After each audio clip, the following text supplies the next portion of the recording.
In the heart of West Africa, where the red soil bears the footprints of revolutionaries and freedom fighters, a young, determined figure has risen to capture the imagination of a continent. His name is Captain Ibrahim Traoré, and he is not just the leader of Burkina Faso. He has become a symbol of resistance, hope, and bold transformation in a time of uncertainty. At just 34 years old when he assumed power in 2022, Traoré was instantly dubbed the youngest president in the world. But behind that youthful title is a man whose vision cuts deeper than age or rank. Traoré's leadership did not emerge from privilege, politics, or personal ambition. It was forged in the crucible of military, service, and patriotic duty. Born in 1988 in a modest town in Burkina Faso, he came of age in a nation struggling with instability, foreign interference, and waves of violence caused by terrorism and corruption. What sets him apart is not just his audacity to take power, but his unshakable belief in Africa's sovereignty, his open defiance of neo-colonial structures, and his relentless drive to empower the people. This is not just the story of a military coup. It is the unfolding narrative of a leader who seeks to reclaim African dignity, rekindle national pride, and remind an entire generation that true freedom is never given. It is earned. Through his speeches, actions, and the reforms he is initiating, Traoré has ignited something rare, a movement. While many African heads of state grow distant from the grassroots, Traoré has rooted himself deeply in the soil of his country's struggle, walking among soldiers and citizens. Alike with the humility of a servant and the courage of a lion, international media may cast him as a threat to the old order, and perhaps he is a threat to the status quo that has kept much of Africa in the shadows of colonialism long after independence. But to many young Africans, Ibrahim Traoré is more than a president. He is a symbol of unyielding leadership, fearless vision, and the rebirth of African strength. This book takes you deep into the journey of Ibrahim Traoré, from his humble beginnings to the pinnacle of Burkinabe power, from his bold defiance of foreign interests to his passionate call for African unity. It is a tale of courage, conviction, and the kind of leadership that inspires movements and reshapes destinies. The lion has roared and Africa is listening. To understand the fierce determination and revolutionary spirit of Ibrahim Traoré, we must first return to the dusty landscapes of Burkina Faso, a land where tradition meets resistance, and where the echoes of legendary leaders like Thomas Sankara still linger in the hearts of the people.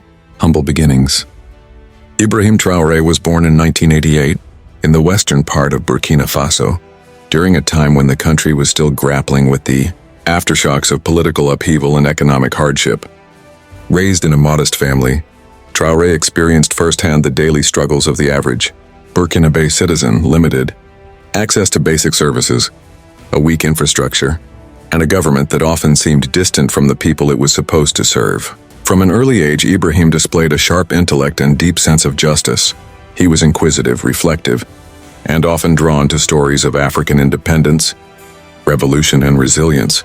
While many children aspired to leave for better lives abroad, Traoré was rooted in the soil of his homeland, committed to the dream that Burkina Faso could stand strong on its own terms: education and the path to the military. Traoré's academic performance earned him respect and admiration in his local community. He went on to pursue higher education in geology, a field far removed from politics or the military. However, as insecurity in Burkina Faso began to rise, and terrorist attacks became more frequent, especially in the northern and eastern regions, he felt a deeper call to serve his nation in a more direct capacity. He joined the Burkinabe Armed Forces, enrolling at the University of Ouagadougou before receiving military training. It was during this time that Traoré's character and discipline were forged in fire. Known among his peers as quiet but resolute, he carried himself with a quiet strength, always observing, always calculating. His military service took him to the front lines of Burkina Faso's war against terrorism, where he led operations in some of the most dangerous regions. It was there, amidst the gunfire and chaos, that Traoré's true nature emerged, not just as a soldier but as a leader. He fought not for glory or power but for the people, a man of the people. Despite his rising reputation within the ranks, Traoré never distanced himself from ordinary soldiers.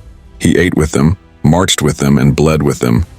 His humility and authenticity earned him widespread respect, not only within the army, but also among civilians who began to take notice of the young captain's integrity and courage.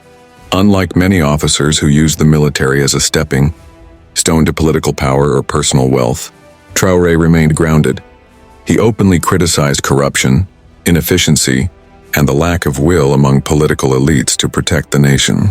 But rather than complaining from the sidelines, he became more involved, silently preparing for a moment when real change would be necessary, the seeds of revolution. Burkina Faso has long been a land of revolutionary ideas. The legacy of Thomas Sankara, who led the country from 1983 to 1987, still looms large. Sankara, known as Africa's Che Guevara, championed anti-imperialism, self-reliance, and Pan-Africanism before being assassinated in a coup. Many see Traoré as the spiritual successor to Sankara, not just because of their shared military background, but because of their uncompromising love for justice, sovereignty, and the people. Traoré's political consciousness was shaped by this history. He understood that Burkina Faso could not continue to rely on foreign powers for security or stability. He believed that the country had all the tools it needed to rise if only its leaders were willing to fight for the people's interests, not external ones. While he never publicly campaigned for political office or formed a political party, those around him could see the spark. The man who once studied rocks and minerals had become a rock himself, a solid, immovable force in a country crumbling under the weight of poor leadership, the quiet before the storm. By the early 2020s, the Burkinabe government was faltering. Widespread discontent, military losses against jihadist groups, and growing protests painted a picture of a nation on the brink. Soldiers began to speak in hushed tones about the need for change. In barracks and on front lines, one name began to surface again and again: Ibrahim Traoré. He didn't seek the spotlight. He didn't raise slogans or deliver rousing speeches. He led by example. His unwavering principles, his courage under fire, and his clear vision made him a natural focal point for those demanding change. When the time came, he answered the call. A nation in crisis. By the early 2020s, Burkina Faso had become a nation in turmoil. What once was a hopeful democracy in the heart of West Africa had turned into a battleground of chaos and fear. Islamist insurgent groups, many linked to Al-Qaeda and ISIS, were wreaking havoc across the Sahel region, and Burkina Faso was one of the countries hit hardest. Terrorist attacks became a tragic routine. Schools were shut down in rural areas, villages abandoned, and thousands displaced from their homes. The army, poorly equipped and demoralized, struggled to defend vast territories from these well-armed insurgents.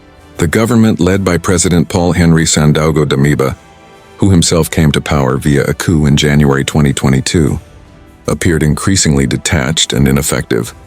Disillusionment spread across the population. Citizens began losing faith in the military hierarchy, in politicians, and in international promises. In towns and cities, frustration boiled, and within the ranks of the military, anger transformed into resolve. The discontent within the army. Among the soldiers on the front lines, the name Captain Ibrahim Traoré had become symbolic. He was a leader who did not hide behind a desk. He fought beside his men, led raids, slept in trenches, and shared their risks. For many younger officers and junior soldiers, Traoré was the ideal model of leadership. Brave, honest, and unafraid to speak truth to power.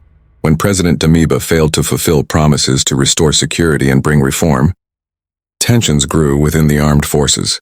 Soldiers began to question, if Damiba, once a soldier, himself couldn't lead effectively, who could? The answer came naturally: Captain Ibrahim Traoré, the spark of a new revolution. On September 30th, 2022, Traoré and his loyal forces made their move. Without bloodshed and with overwhelming support from within the military, he overthrew President Damiba, accusing him of betrayal and incompetence. But what made Traoré's coup different wasn't just how swiftly it occurred, it was the reaction from the people. In the capital Ouagadougou, citizens poured into the streets, not to protest, but to celebrate. Traoré had struck a chord with the masses. Unlike the usual cycle of military takeovers that inspired dread, this one felt for many like an act of liberation. They believed Traoré would be different, and in many ways he was. A new kind of leader. Just days after taking power, Ibrahim Traoré addressed the nation.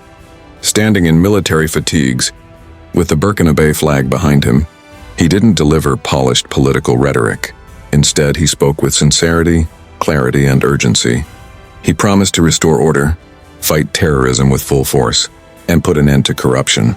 But more importantly, he said what many were afraid to say out loud: Burkina Faso would no longer be a puppet of foreign powers. We must fight for our sovereignty, he declared. We must rely on ourselves first, and stand tall as Burkina Faso, as Africans united and proud. These words electrified not just Burkina Faso, but much of the African continent. Traoré had positioned himself as a Pan-Africanist, invoking the legacies of freedom fighters and revolutionaries from Africa's past.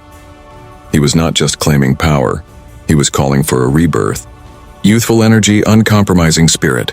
At just 34 years old, Traoré became the youngest president in the world. Critics questioned his experience, but supporters pointed to his values. Youth, they argued, was not a weakness, it was a strength. It meant new ideas, bold action, and no attachment to the old corrupt systems. Within weeks of taking office, Traoré reshaped the military command, audited government finances, and began outreach to local communities ravaged by violence. He held town hall-style meetings in conflict zones, listening to citizens, rebuilding trust, and empowering local defense groups. Where others saw chaos, he saw opportunity, a leader with a warrior's heart. Unlike polished politicians trained in diplomacy, Traoré carried the battle scars of someone who had faced death for his country.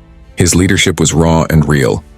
When questioned about foreign interference, especially from former colonial power France, he did not mince words.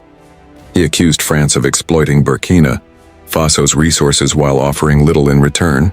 He ordered French troops to leave the country and began looking for new international allies, including Russia, Turkey, and other African states more aligned with his vision of sovereignty. This defiance drew criticism from Western nations, but admiration from Pan-African movements. Across social media, youth from Mali, Niger, Guinea, and beyond shared videos of Traoré speaking, declaring, "This is the Africa we want," the challenges of real power. But taking power was only the beginning. As Traoré quickly realized, leading a broken nation in crisis is a daily battle. The terrorists did not stop attacking. Corruption did not vanish overnight. And not everyone in the government shared his idealism or discipline. He faced assassination threats, propaganda campaigns, and external pressure. But he also gained loyal allies among the common people, tribal leaders and soldiers. He set up programs to retrain fighters, invested in local agriculture and education, and began rearming the military with more effective weapons and intelligence. Even with limited resources, he made strategic decisions that strengthened morale and unity. The people's champion. Across Burkina Faso, murals of Ibrahim Traoré began to appear. In markets and schools, his name was spoken with reverence. To many, he was not just a president, he was a brother, a protector, a symbol of what African leadership could be if rooted in love for the people. He urged youth to stop dreaming of fleeing to Europe and instead build their future at home. He reminded them that they were the owners of Africa's destiny, not its victims. "Do not look to the West for salvation," he said. "Look within your heart. That is where Africa's greatness lies." The spirit of Sankara reborn. When Captain Ibrahim Traoré seized power, many saw not just a new president, but a revival of an old flame, the revolutionary spirit of Thomas Sankara. Burkina Faso, once known as Upper Volta, had been renamed by Sankara to mean Land of Upright People, a name that resonated deeply with ideals of honor, dignity, and independence. Now, decades later, Ibrahim Traoré was not just echoing those ideals, he was living them. Like Sankara, Traoré's rhetoric centered on self-reliance, anti-imperialism, and Pan-African unity. But where Sankara was assassinated before fully realizing his vision, Traoré was determined to go further, not just to reform a nation, but to inspire a continent, reclaiming African sovereignty. One of Traoré's first and boldest moves was cutting military ties with France, the former colonial power whose military had operated in Burkina Faso under the guise of fighting terrorism. For years, many Africans had suspected that these foreign forces were less concerned with peace and more interested in preserving influence and extracting resources. Traoré openly accused foreign powers of destabilizing the Sahel for their own benefit. In a powerful address, he said, "They send soldiers not to protect us, but to control us. They offer help with one hand and steal with the other." This struck a chord with millions of Africans who had long felt the weight of neo-colonialism, a system where independence was political, but economic and military domination remained. By telling foreign troops to leave and asserting control over natural resources, Traoré sent a clear message. Burkina Faso would no longer be a pawn in anyone's game. Pan-Africanism in action. While most African leaders pay lip service to unity, few take real steps toward Pan-African cooperation. Traoré broke that mold. He formed alliances with neighboring countries, especially Mali and Niger, which were also under military-led, transitional governments resisting foreign interference. The three nations began to share intelligence, coordinate military operations, and speak with a united voice against foreign domination. They even proposed the creation of a joint confederation, potentially leading to a shared currency, border policy, and economic system that could bypass Western financial dependence. For many, this was a dream long imagined but never realized. A future where African nations form blocs, not based on colonial legacy, but shared destiny. Traoré's Pan-African vision includes building intra-African trade and defense systems, investing in African-owned technology and infrastructure, promoting African history, languages, and identity in education. His goal, a self-reliant Africa, proud, united, and in control of its future. A cultural awakening. Traoré doesn't just talk about freedom in political terms, he frames it as a cultural and psychological liberation.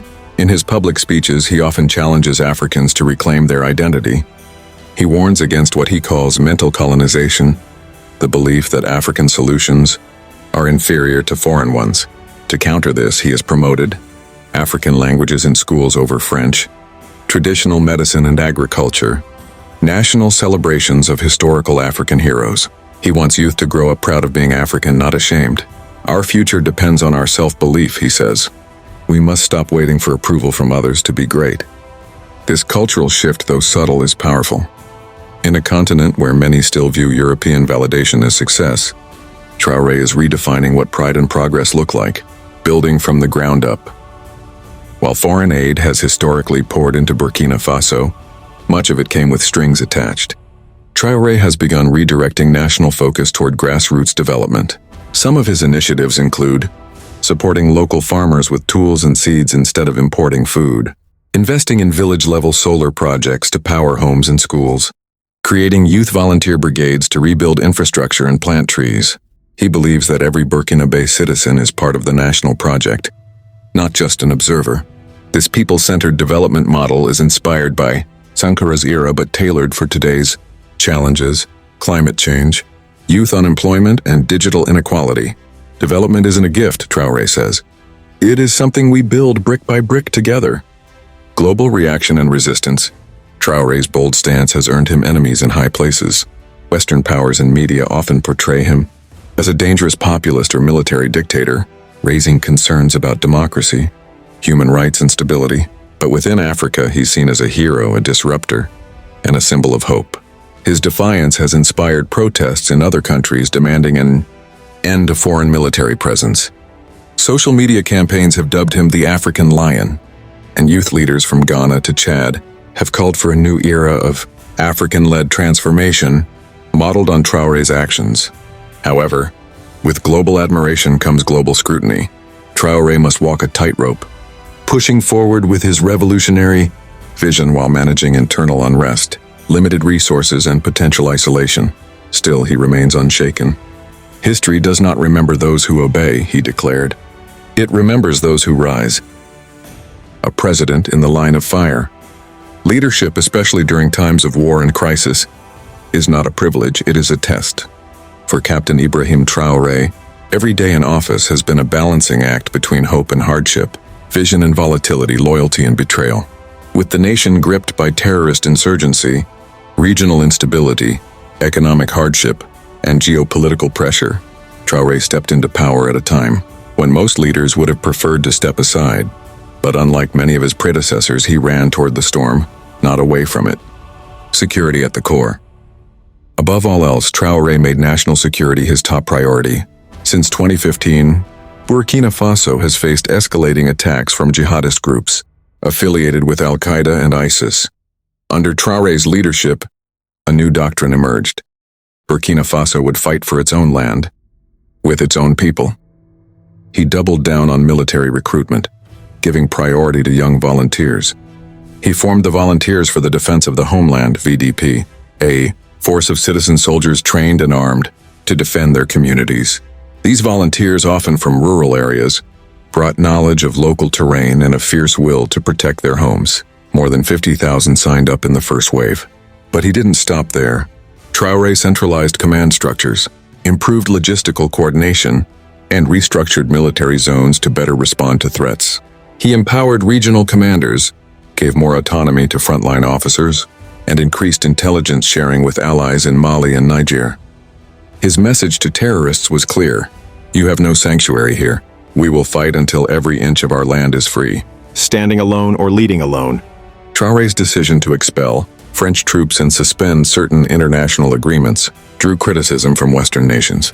Accusations of anti-democratic tendencies and alignment with Russia flooded international media. But for Traoré, this wasn't about East versus West, it was about Burkina Faso first. He stated, "Our loyalty is to the people, not to foreign powers.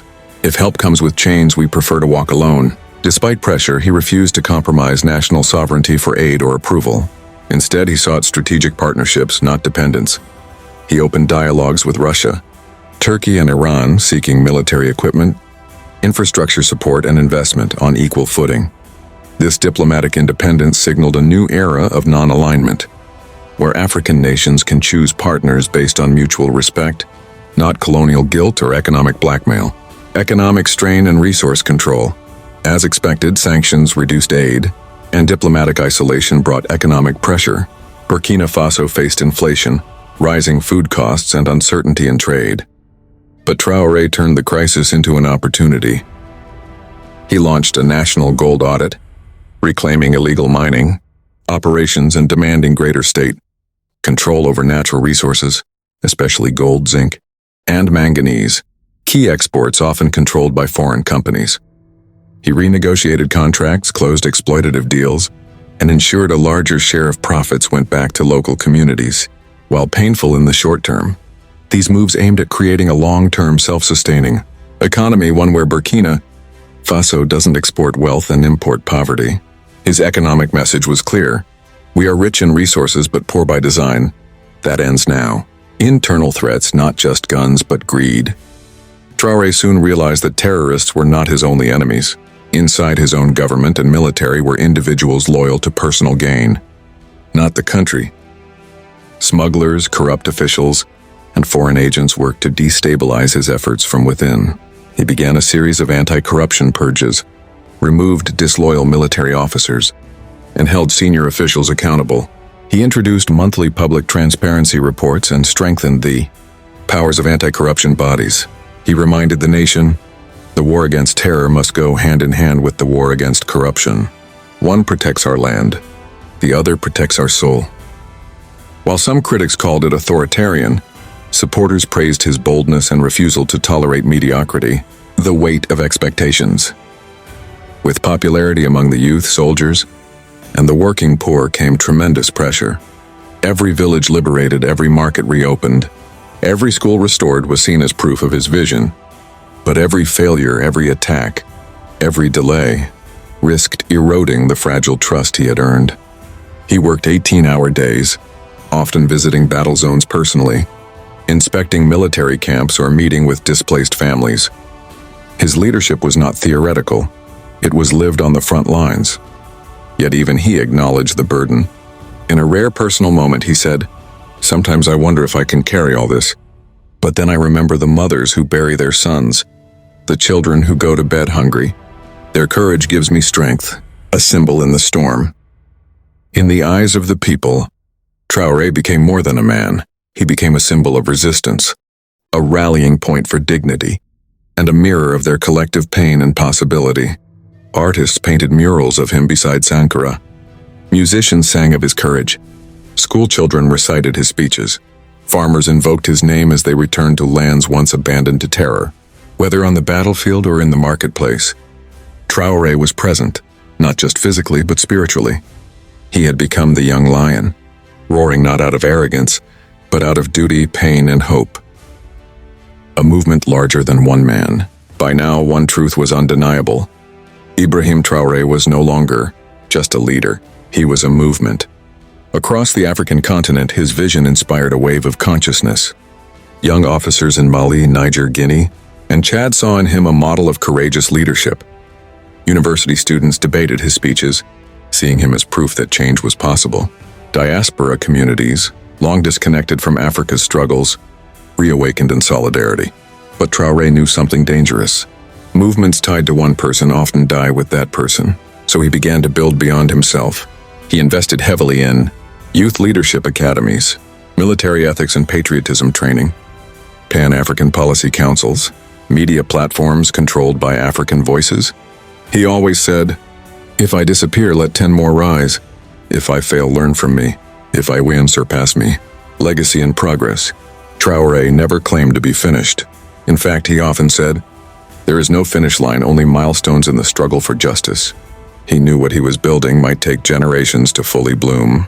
He reminded his nation that Burkina Faso's soil was already sacred, watered by the blood of Sankara, that they were sons and daughters of warriors, not victims, that the African dream was not to escape to Europe, but to rebuild Eden here. And so he kept moving, one village, one speech, one reform, one battle at a time. The revolution, he insisted, must never become a statue or slogan. It must remain a living fire, the final words of the young lion. At the close of a major Pan-African summit, a young student stood up and asked, "Captain Traoré, what is your greatest fear?" He paused, then smiled. "That we will forget who we are, that we will settle for survival instead of justice, that we will trade chains of iron for chains of gold and call it freedom. But I believe in you. I believe Africa is not rising. Africa is remembering." And then he walked off stage. No applause, just silence. A silence filled not with emptiness, but with awakening. Ibrahim Traoré, the young lion of Africa. He was not perfect. He was not immortal. He was not beyond error. But Ibrahim Traoré was a reminder of what is possible when one man refuses to bow, when one nation dares to dream. And that is why, no matter what happens next, history will never forget.